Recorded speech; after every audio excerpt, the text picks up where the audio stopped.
बिस्मिल्लाहिर्रहमानिर्रहीम। अस्सलामु अलैकुम। आपके अपने चैनल अलजाबिर पे आपको खुश आमदीद कहते हैं।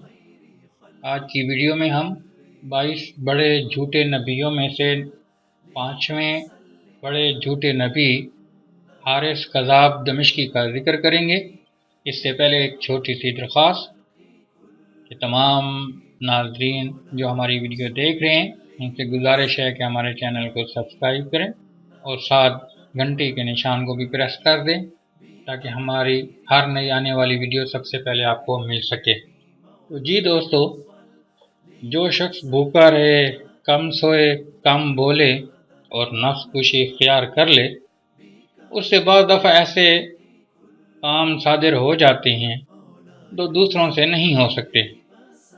ऐसे लोग अगर अहलुल्लाह में से हों तो उनके ऐसे फ़ेल को करामत कहते हैं, और अगर अहले कुफ्र या गुमराह बिदती लोग हों तो उनके इस फ़ेल को इस्तदराज कहते हैं।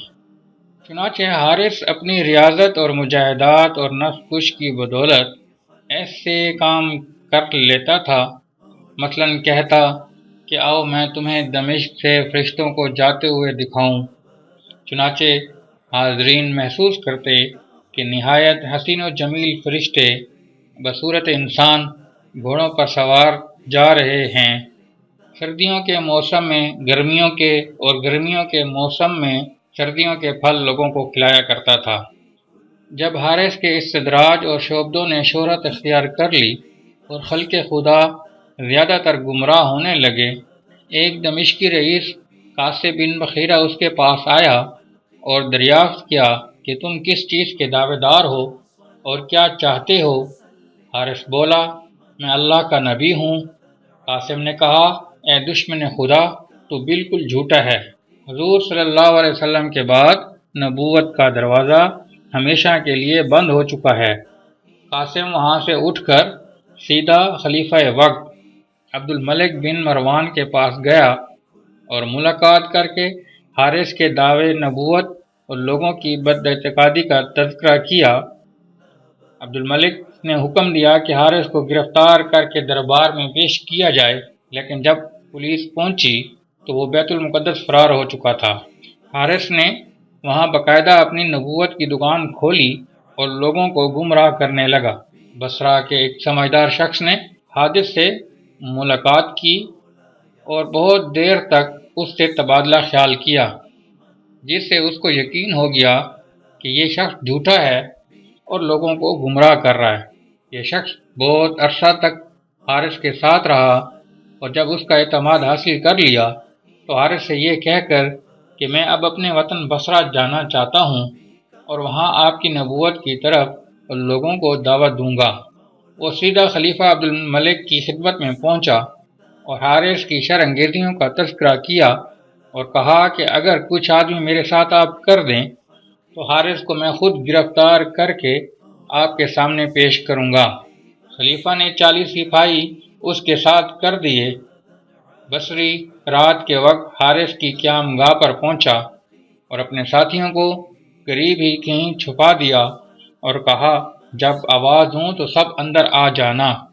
बसरी चूंकि हारिस का ख़ास आदमी था इसलिए किसी ने नहीं रोका और अंदर जाते ही साथियों को आवाज़ दी और इस तरह हारिस को जंजीरों में बांध कर दमिश्क के लिए रवाना हुआ। रास्ता में 2 मरतबा हारिस ने अपना शोबदा दिखाया और जंजीर हाथ से टूटकर ज़मीन पर गिर पड़ी। ऐसा 2 मरतबा हुआ मगर बसरी बिल्कुल मुतासर नहीं हुआ और उसको ले जाकर खलीफा अब्दुल मलिक के सामने पेश कर दिया। खलीफा ने हारिस से पूछा, क्या वाकई तुम नबी हो? हारिस बोला, बेशक, लेकिन ये बात मैं अपनी तरफ से नहीं कहता, बल्कि जो कुछ मैं कहता हूँ वही इलाही के मुताबिक कहता हूँ। खलीफा ने एक कवि हैकल मुहाफिज को इशारा किया कि इसको नेज़ा मार के हलाक कर दे। उसने एक नेज़ा मारा लेकिन हारिस पर कोई असर नहीं हुआ। हारिस के मरीदों ने कहा, अल्लाह के नबियों के अहसाम पर हथियार असर नहीं करते। अब्दुल मलिक ने मुहाफिज से कहा, शायद तूने बिस्मिल्लाह पढ़कर नेज़ा नहीं मारा। मुहाफिज ने बिस्मिल्लाह पढ़कर दोबारा नेज़ा मारा جو حارث کے جسم کے پار ہو گیا، وہ بری طرح چیخ مار کر گر پڑا اور گرتے ہی ہلاک ہو گیا۔ اور اس طرح اس خود ساختہ نبی اور اس کی نبوت اپنے انجام کو پہنچی۔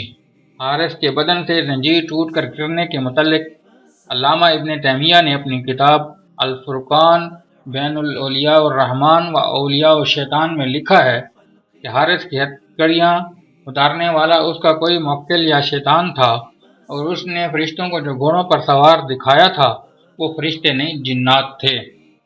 اللہ تعالیٰ ہماری چھوٹی سی کاوش کو قبول فرمائے اور ہمیں بھی ختم نبوت کے سپاہیوں میں شامل فرمائے، تاکہ کل قیامت کے دن ہماری نجات کا سامان ہو سکے۔ شکریہ۔